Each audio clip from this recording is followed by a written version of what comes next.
Hey everyone, Dumont Owen here. It is Wednesday, and that means it's time for Lucrative LinkedIn Live.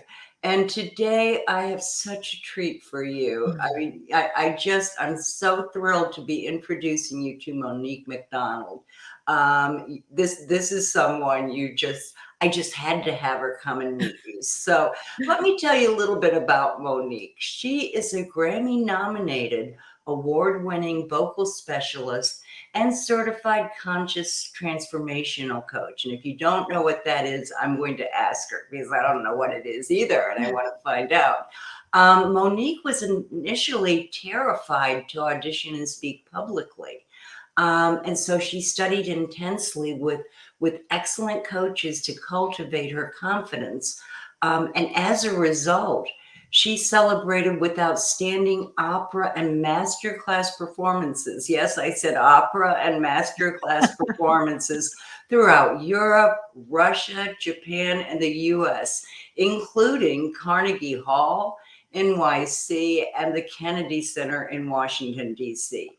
Monique is known as the magnetic voice mentor, and her passion is to empower speakers and entrepreneurs to find their authentic voices and vibrate the world. So, Monique, I am so excited about having you here, and so excited to invite you. Whoops. Oh, hold on. It looks like it was deleted on Facebook. I'm just going to. That is just going to have to be removed from Facebook. Hold on. Okay. If you're on Facebook, I'm sorry, you're out of luck. We'll send you the replay. So this is what I love about live theater, Dumont. Exactly. You never know what's going to happen. No, but and we've had some experiences like the time I did this recently. I did a 3-hour workshop and forgot to hit record. So so I spent an entire weekend re-recording the workshop so I could send out the replay. So hopefully that will not happen today. And in fact, StreamYard automatically records it. So we are okay. So, Monique, I have so many questions. And, I'm just going to start with where did this passion come from for, mastering your own voice? How did that develop?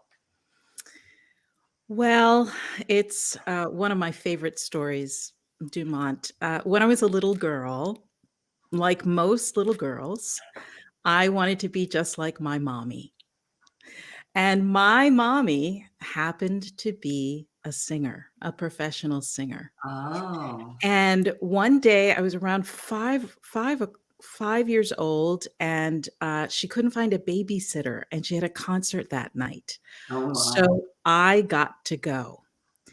And this concert was here in New York City at Columbia University in the chapel there. Oh, And the chapel is beautiful and has this huge dome.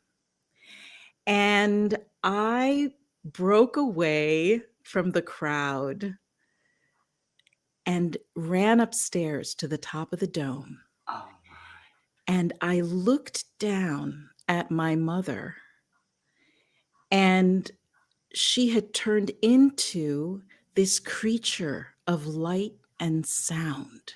wow.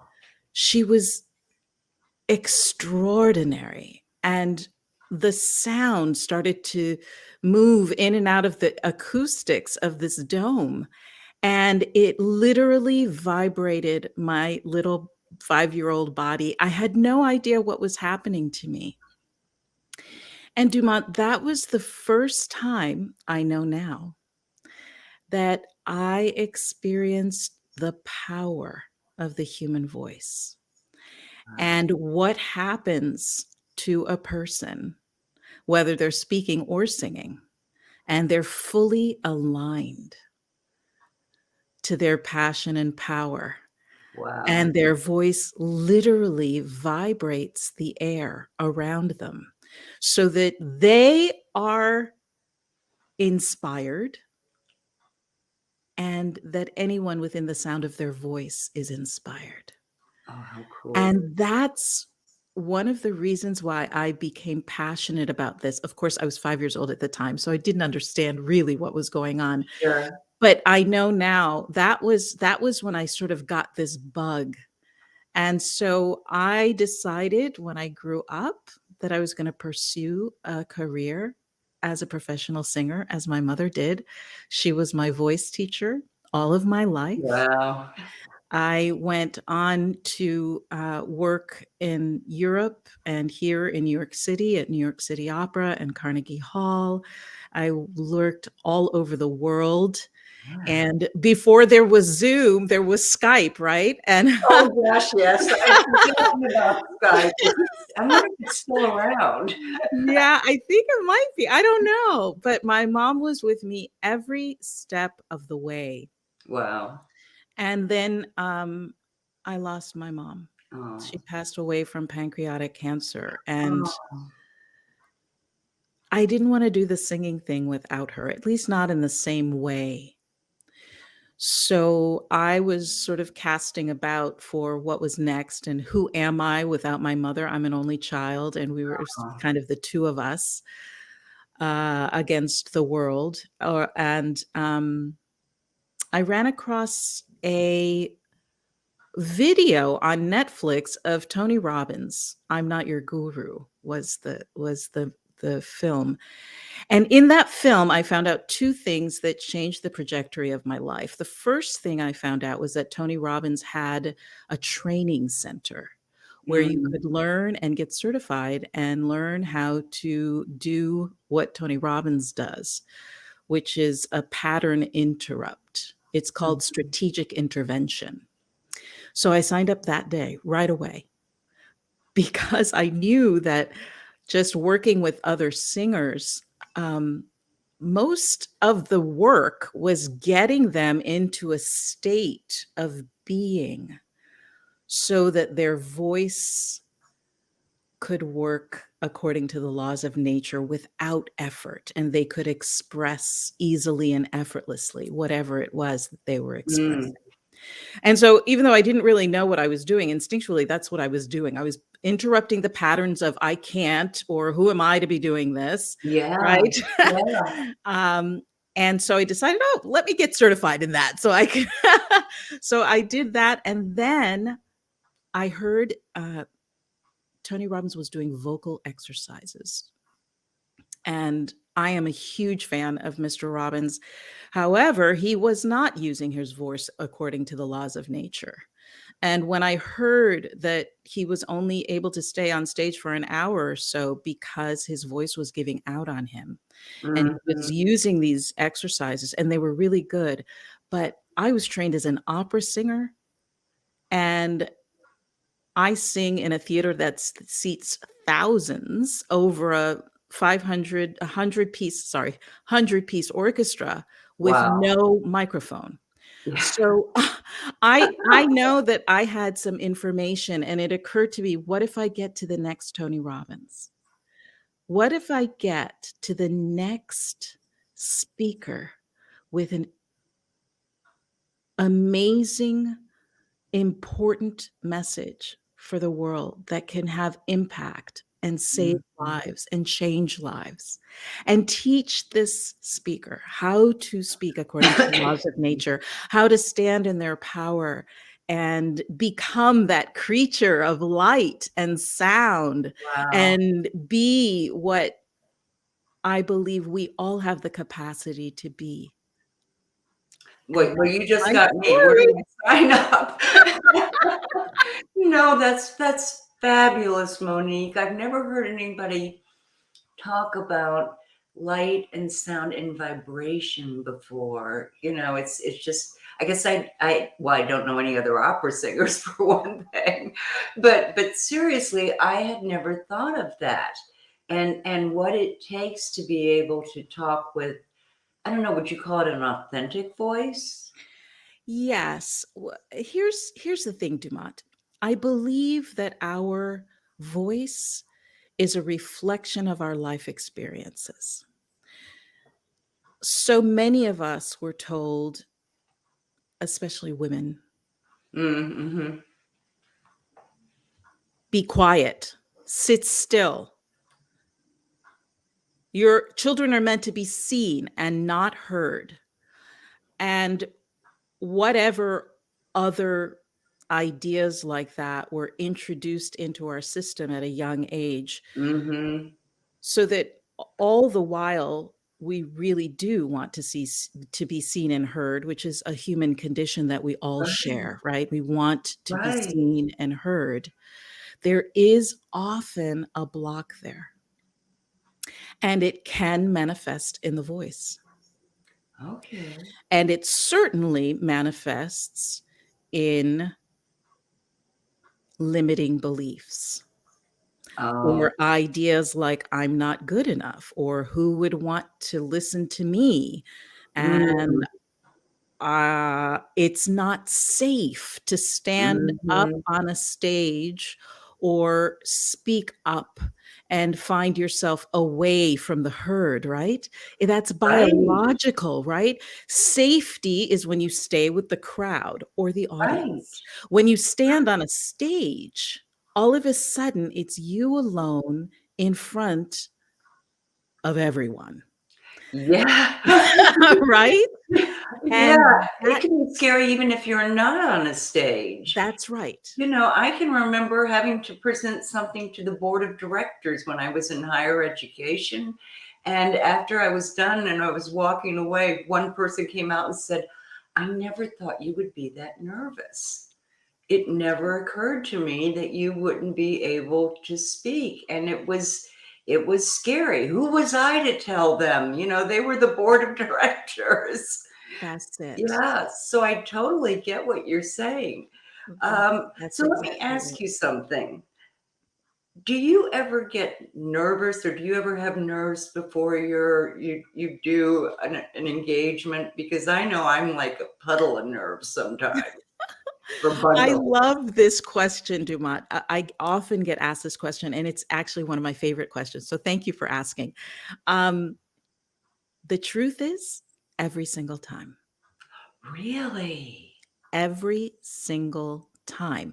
However, because I've practiced it, in other words, I've pushed myself out of my comfort zone enough to stand up. I mean, standing up and speaking is scary. Standing up and singing is like Is 10 it? times Oh scary. my So I have pushed myself out of my own comfort zone enough times, which is what I mean by practicing it, God. Mhm.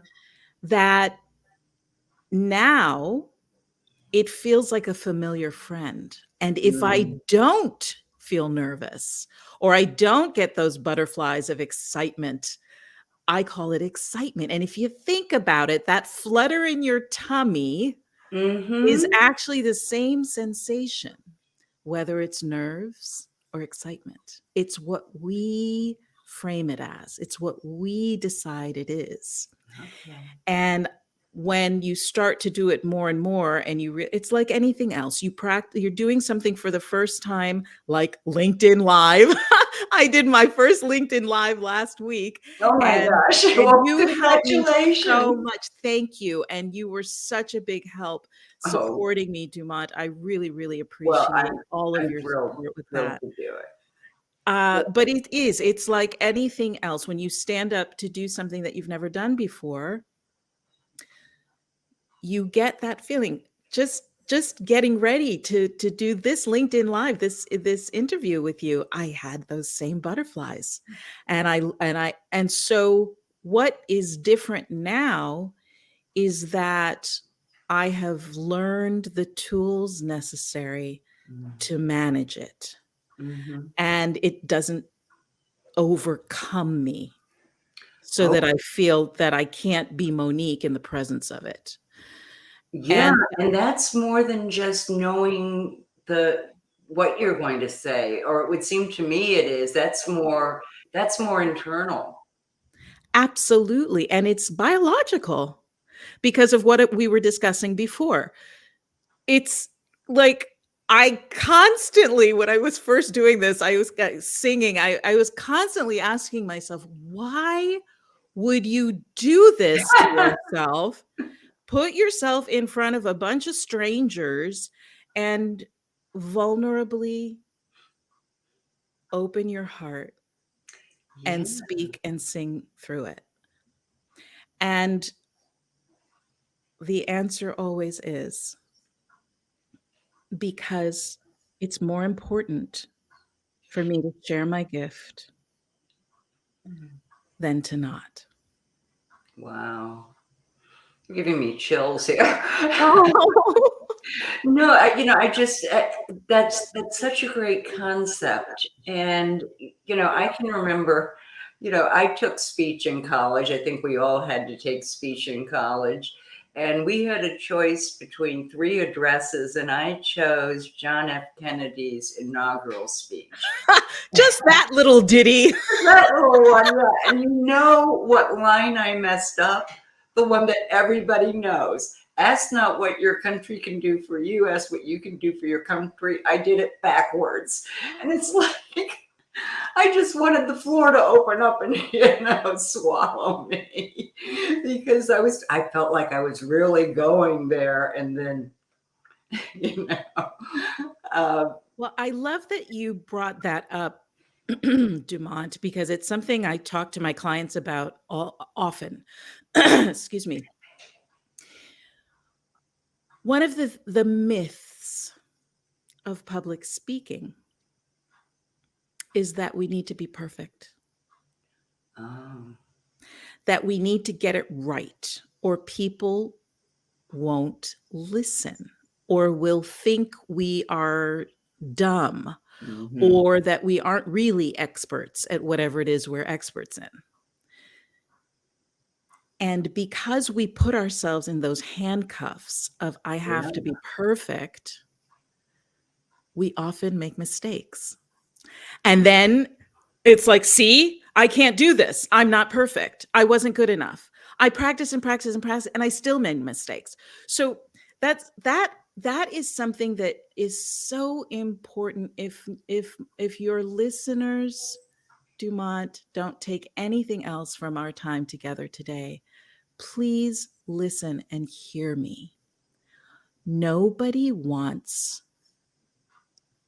to engage with or be spoken to by a robot. Yeah. We don't want it. We wouldn't believe it if it was perfect. We would be suspicious, right? We Yeah. want to be spoken to and connected with people who are alive and make mistakes and laugh at their mistakes and say, well, I don't know. Sorry, Facebook people, you're going to get the recording, because that's how life is.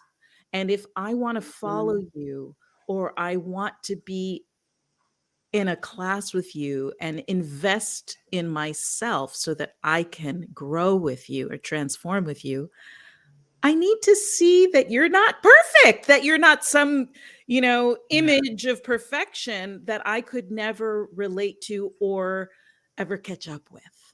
Right? Yeah, yeah, that makes all the sense in the world. And I think a lot of our nerves do come from really wanting to be perfect, to do the perfect job. And I have to say, I know in my own speaking, you know, I always walk off and say, "Oh, dang it!"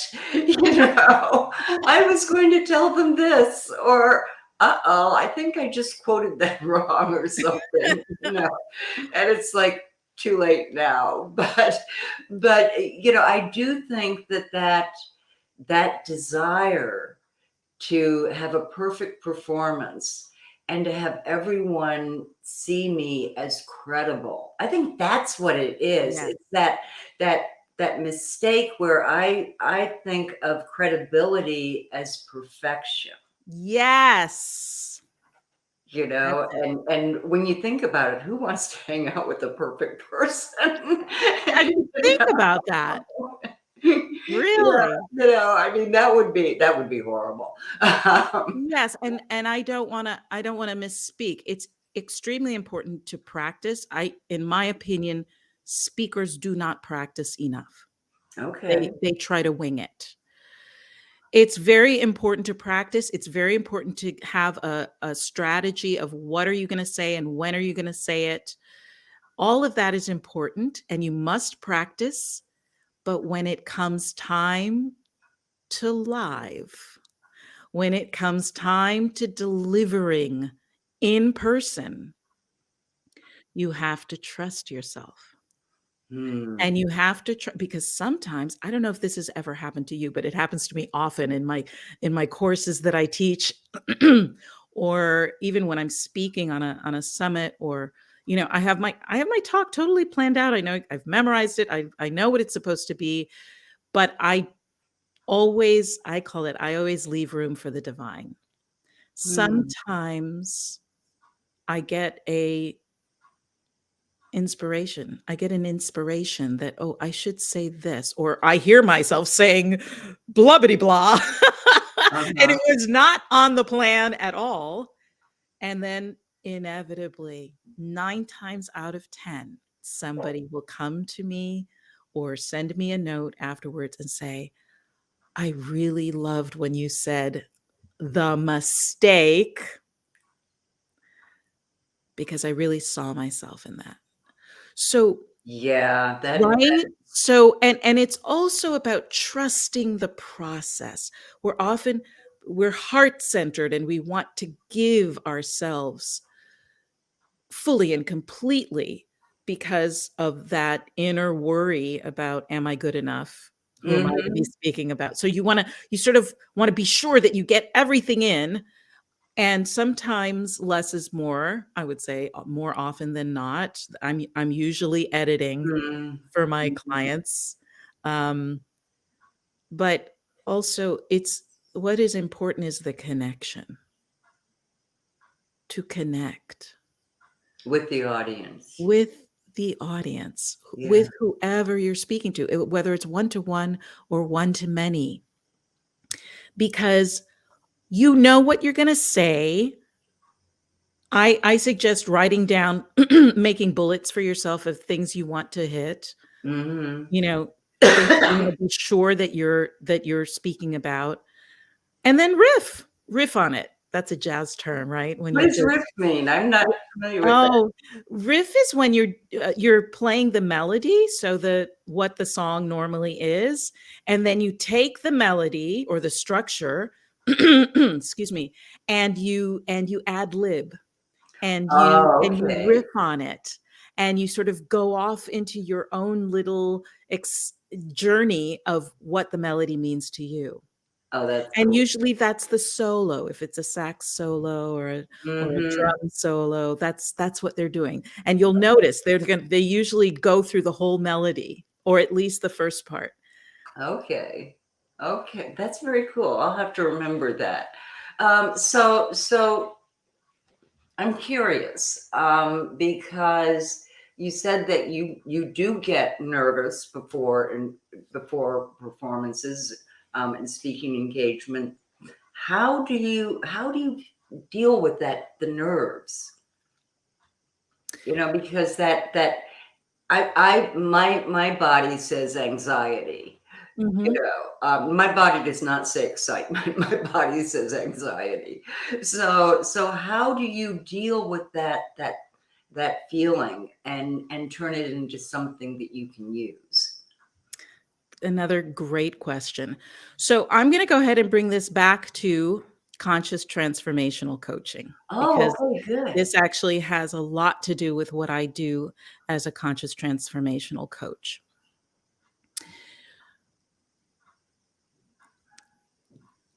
Every time we have a trauma or something that hits us emotionally, beginning with childhood, we take it in, and we often, as children, don't have the wherewithal to deal with it. So we jump up out of our bodies in order to handle it. So Yeah. whether it was your father yelling at you or your brother telling you you were stupid and you were never, you're not good at anything or whatever, and I'm using the word trauma quite loosely, whatever disturbs you enough, right, that Mhm. makes you feel bad or brings shame, um, we tend to jump up out of our bodies because we don't have the wherewithal or the tools to stay in the body Oh. and breathe through it and be with it. Nobody teaches you how to do that. Most of us are just trying to get through the day. Exactly.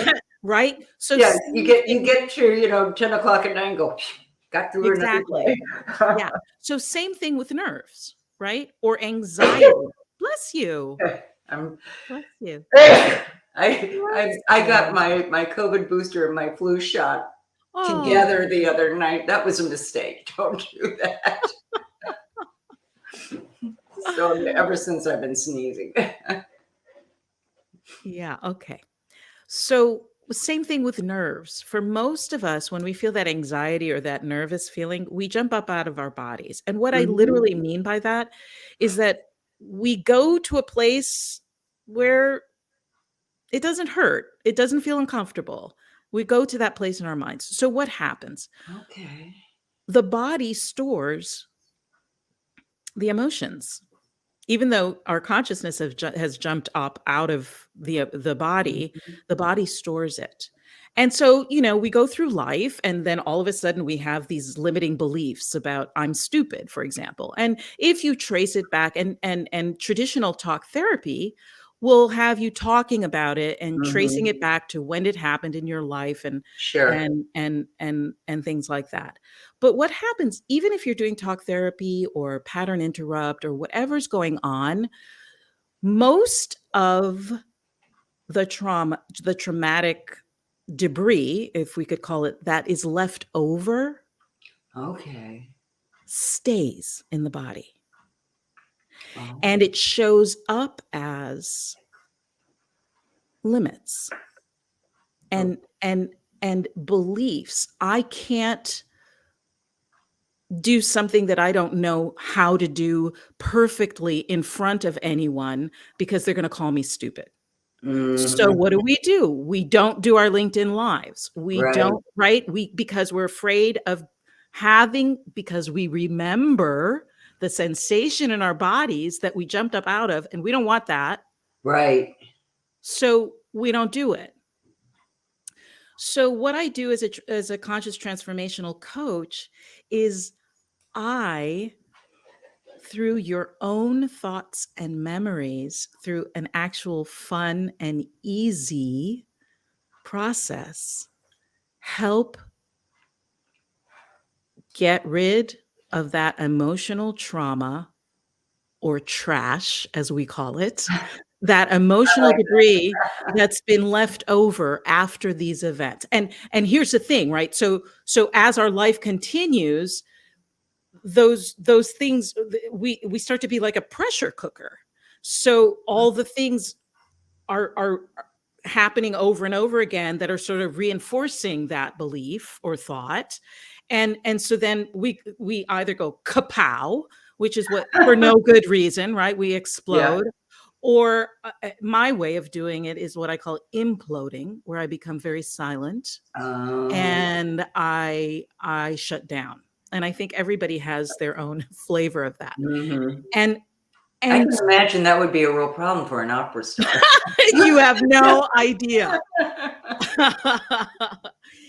And so what this process does is it takes the heat, dials down the heat under the pressure cooker Mhm. so that you're not at that feeling of, that feeling when you get super, super anxious, you feel like you're going to just explode, right? Yeah. We're dialing down the heat or what is causing those sensations. And we're dialing down that discomfort so that we can be in the presence of discomfort without feeling wrong or bad or the need to leave our bodies. Oh, okay. Okay? And it's really, My mentor in this that we both know is Jackie Simmons, and when she gave me a free session, which is what I do now too, because nobody knows really what I just explain what it is, and people still don't know what it is. Right. Yeah, I totally So agree. until you experience it for yourself, you really and so that's what she did. She gave me a session, and I realized, because you're using your own thoughts, your own memories, and there's no talking about it. Like, it's not talk therapy. So you're not re-traumatizing yourself. You're Mhm. releasing and recoding, reframing the memory.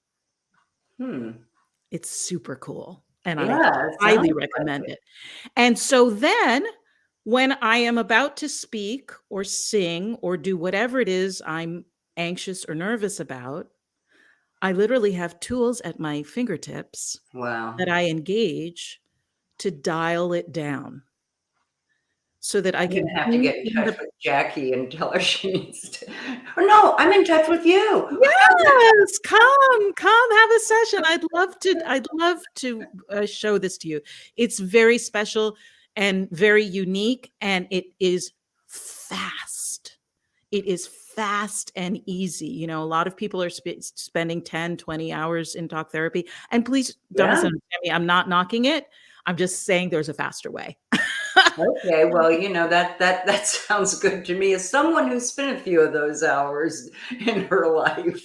So it's good to know that there are tools that we can use and that we can acquire them quickly. Yes. Because I think that deters a lot of people. I think a lot of people look at therapy as this long process and somewhat painful process, Mhm. because you are going back into those memories and those traumas. So, Right. so I think this would be something that a lot of people would be interested in. So it's conscious transformational coaching, That's it. right? You got Okay. it. Well, And then the remember good that. news is, once you have a body and a consciousness that doesn't have all that emotional and mental debris, all of a Yeah. sudden you're available now to go and do the things that you wanna do, to have success, to Oh, that's go out great. into the world and do what it is that often our limiting beliefs or thoughts stop us from doing. Wow. Well, and I know that so many people, myself included, do get nervous before we speak. And we really want to do a great job, but we are nervous. So I have another question. I got this off of your website. I do Oh, my homework, Monique. I love it. And the question that I have is on your website. It said to ask you about why or when you sang for the King of Belgium and the Prince of Monaco. That's what I had to look it up. I didn't know Belgium had a king anymore.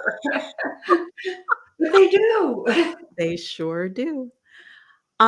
It's actually one of my favorite stories of being a diva, if you will, because that word is an Italian word that means goddess.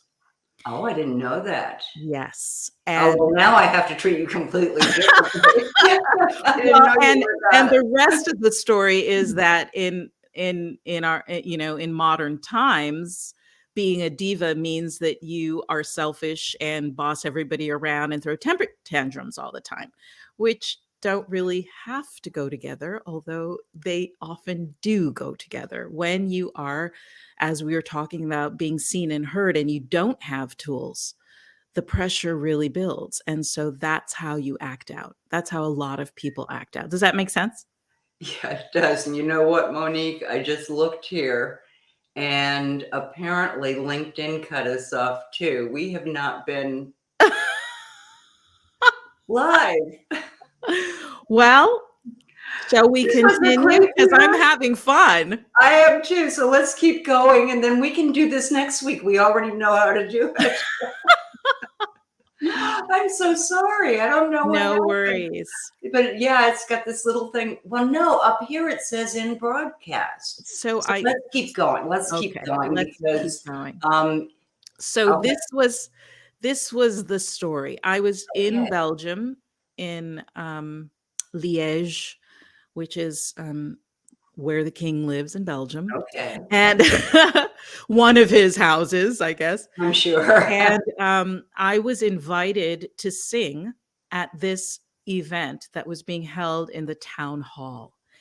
And the King of Belgium and the Prince of Monaco were being honored.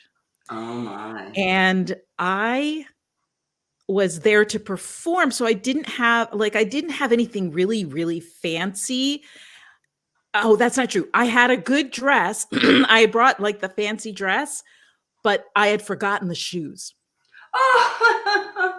And as a lady, we got to have Exactly. our shoes, right? Or the outfit doesn't go, we don't feel right. Right. So I scoured Liège trying to find the right shoes for this event. And Dumont, where I found the shoes in a sex shop. Oh So this was my my. little We're not even secret. gonna ask what possessed you to walk into a sex Well, shop. they were in the window. They were in the Okay. All window. right. So I was walking by, and it was actually near the theater. And I, of course, I had never walked in there in my life before, but I was like, oh, things are different in Europe, as you know. Anyway, so I bought these shoes. I took them home. I'm on the staircase. There were two huge staircases that went down to the main hall. And I Mhm. was waiting to be introduced. I had been schooled in what I should say and how I should say it. They speak French in this part of Belgium and in Monaco. So I was speaking French. I was not only doing all the Your Highness and how Mhm. you should address them, but I was doing it in French. Right. So I was a little nervous, as you can imagine. So I'm waiting at the landing of the staircase, and there's another staircase right directly in front of me. And the Prince of Monaco was there waiting to be introduced as well. And my feet started to hurt in the shoes. And so we caught eyes, we made eye contact, and I'm shifting from one foot to the other because my feet are hurting. And then I realize he is too. He's shifting from one foot to the other. I'm imagining because his feet are hurting. And then we both started laughing. So we had this Oh, that's great. beautiful, amazing moment. Oh, And that's then wonderful. and so it was like this is what I talk about all the time, about presence, right? About Mhm. energy. Like, I hadn't sung a note, I hadn't spoken yet. This was just an exchange of energy. Mhm. And it's so Mhm. important. And so then I went and I sang, and then I was introduced to both the King of Belgium and the Prince of Monaco. And it was a huge success. And it was one of those magical moments in my career that is just so much fun to look back and know that I was in the presence of royalty, Yeah. and I was able to negotiate my nerves and my shoes, Yeah. and and be the best Monique I could be on that day. And that's what I want for all of your viewers. Mhm. Yes, you may not be opera singers, and yes, you may not be singing for the King of Belgium and the Prince of Monaco, but you are speaking from your Mhm. heart. You're sharing your expertise and your desire to inspire and educate and open doors for people Mhm. to transform. And That's wonderful. That's beautiful. Um, and to have that moment, to be able to look back at that moment, it just must feel so special to you. it really did. It really did. And the other big takeaway I took from that experience was that we're all the same. doesn't matter if you're the Prince of Monaco or the King of Belgium, your feet still hurt if the shoe That's fits you. right. You know what I mean? Yep. And yes, we must respect and honor them for their journey and Sure. where they've journeyed to and where they've journeyed from. But the connection is always available. So Yeah. whenever you speak and wherever you are, it's about connection.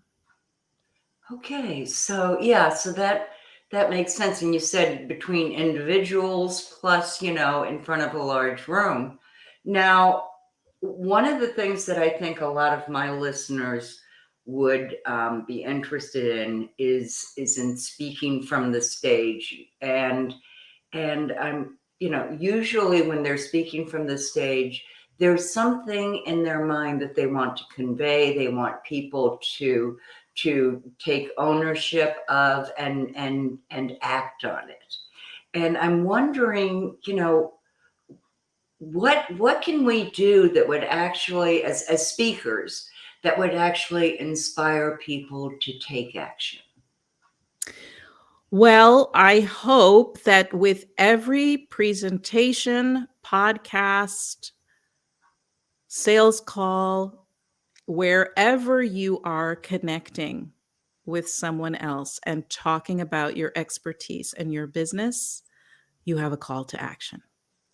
Whether it's check out my website or here, let me show you my amazing program that I think would be Mhm. fantastic for you. Mhm. Or have you ever wanted something, but you were afraid that you didn't know how to do it? Mm. Come and meet me, and Yeah. I will walk you every step of the way so that Oh, the next time you make a presentation, the next time you have a sales call, the next time you're speaking one to one and want to make an invitation, you'll know exactly how to do it. that's terrific. Right? That's my call to action. It didn't feel like a call to action though, did it? No, it didn't. It just made me want to get off of here and connect with you. Although we're already connected, so that's great. Yes. Um, And that is what I think is some of the scariest stuff for yeah. entrepreneurs is that, because they don't want to feel like they're selling and they don't want to be that car salesman. I actually said that to a car salesman Oh, once. I said, no offense, but that swarmy car salesman energy. We don't want that. It was very funny. well, yeah, and I mean, I have my own horror stories about car salesmen. So, and I think we all probably somewhere along the line have dealt with that mentality. And something that I see a lot on LinkedIn. And I do a lot of research about LinkedIn because that's where I play. Right. So a lot of people, when I've been doing research, have said to me, I don't want to sound pushy or manipulative or phony because what's happened, and LinkedIn recognizes this, what's happened is, during the pandemic, because we're not getting in front of people in the same way, people have started just spraying out all of this spam in the form of premature sales pitches. Mhm. And I think we've all had it happen. Oh, I saw your profile. I think, we'd be great partners. Let's connect. And then the next thing you know, you have this heavy duty sales pitch. And a lot of people are really concerned about coming across that way. Right. You know, And so what happens is that because they're concerned about that, they don't make a call to action. exactly, exactly. So And that's what we they've wanted told me. yeah, I don't approach anybody because I don't want to sound like that. exactly. And so one of the things I work on with my clients in my signature course, which I'm launching in 2 weeks, I'm so excited, Yeah, and I I'm would love you excited about all it to too, and come. I want everyone to know about this course because I am excited about it. It's called Business Speaking Mastery, and it's a Mhm. 6-week course, and we talk about a bunch of things. The first class is all about what we were discussing earlier, Dumont, how to prepare to be seen and heard. Mm-hmm. What do you need? Because I think everybody needs different things. So That's we right. discover together what is your quickest way to manage your nerves and your anxiety. Oh, okay. Um, so that's the first course, the first class. The second class is about finding what makes you feel confident and handling imposter syndrome once and for all, just like nip it in the bud. And then the third course is all about your voice and your message. I think every business should have a core message for the world. I And agree. every entrepreneur should have their own message to the world. And this is something that I don't share. I don't share. The message that I do share is voice your value and vibrate the world. My voice vibrates the world. Your voice Mm. vibrates the world. That is the message that I share, and I want everybody to know that your voice vibrates the world, whether you're aware of it or not. Wow, that's Okay? what a concept. Right? I'm going to drop the link in the comments. It looks like no one's been able to see or hear us. Okay. That's what I'm getting here. But fortunately, and I'm putting this is your course, and it starts in 2 weeks. That's right. Oh, and I just had somebody say it's working now, but I think that's because I hit the launch thing again. So we're gonna have to do this again. So I'm inviting you back. All right. That's This is terrific. just too important not to get it. And I also wanted to ask you about something that I saw this morning on LinkedIn, and that's something called the Green Room. Oh, this is my new Tell me baby. about it. So whenever I would sing, wherever I was, in whatever theater it was, there is a place called the Green Room that the VIPs or the important people would get to come backstage and meet the diva and get to ask questions about their what they saw and what the performance was about, to actually exchange ideas and thoughts. And it was one of my favorite times because when you're standing on a stage, especially a big stage like Carnegie Hall or the State Theater in New York City, all you see is lights. You don't see you Sure. don't see people, right? You feel their energy, but you can't see them. Right. So I'm giving my gift to this, and all of my energy and love to this energetic amalgamation of energy, right? And other than applause, they can't give anything back. Well, that's true. I So hadn't this thought is a moment, yeah. So this is a moment that they get to come and give back. And we get to exchange energy in real time, in real life. And I loved that idea. And I wanted to have a place for speakers and leaders to come and take advantage of my journey and my expertise and all the ways that I love supporting and loving up speakers and leaders, and to actually speak in person. So yeah. I created the Green Room. It's a LinkedIn Live that is going to be broadcasting on YouTube and Facebook for 15 minutes. And then directly afterwards, there's the Green Room on Zoom. So, because what I realized, I was doing it and then I was like, wait, this is just one way. No, I want to be able to meet the people and know what they're Yeah. thinking and find out about who Yeah. they are. One thing about me is meeting new people is like opening presents for me. So I love to meet new people. And so that's why I added on another 45 minutes to up to an hour That's of great. time in the Green Room on Zoom. So Okay. I'll be talking about all of the things that I love to do on the live stream. And then I can't wait to meet you in the green Yeah, room. And so they get on the live stream, they hear what your topic is, and then they meet you in the green room on Zoom.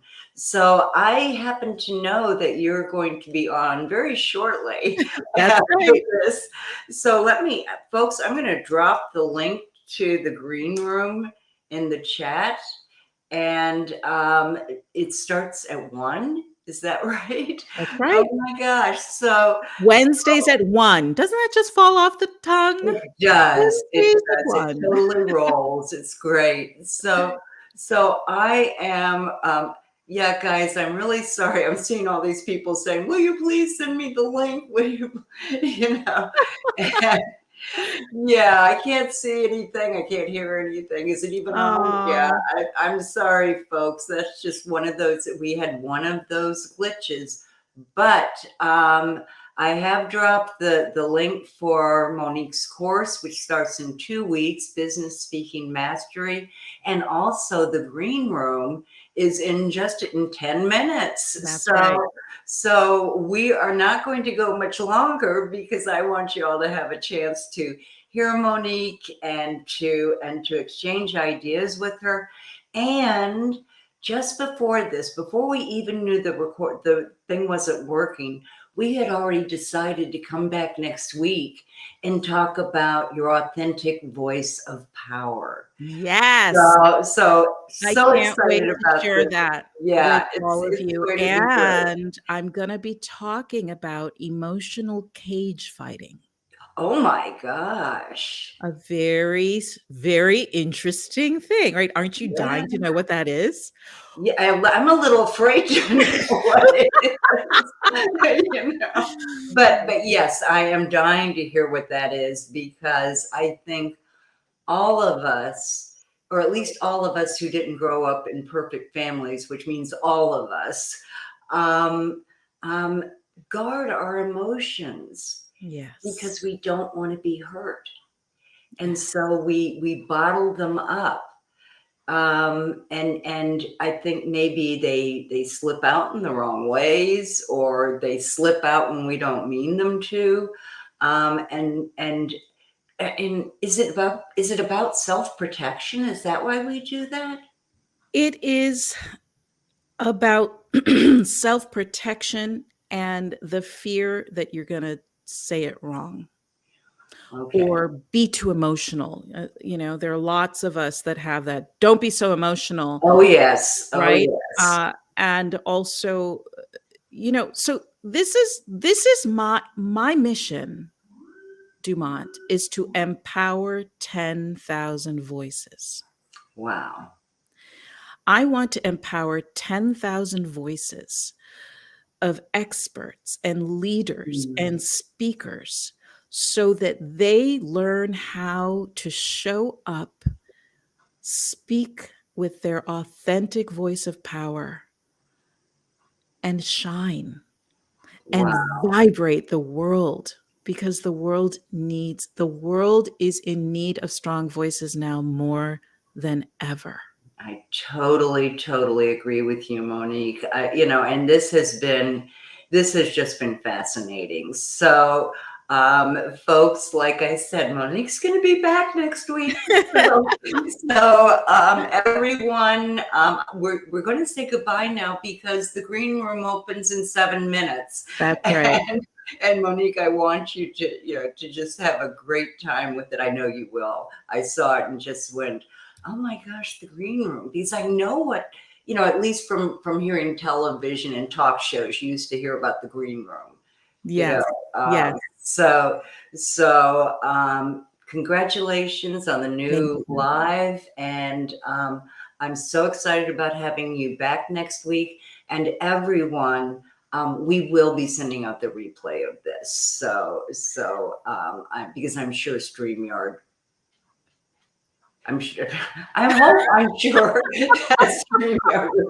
Otherwise, we'll just come back and do it again. So Perfect. not a problem. Thank Okay, you so listen, much, Monique, Dumont. thank Thank you you for so much. having me. And I send love out to your listeners. And you can see more of me in about 6 minutes. Yes. Bye, everybody. Ta-ta for Bye. now.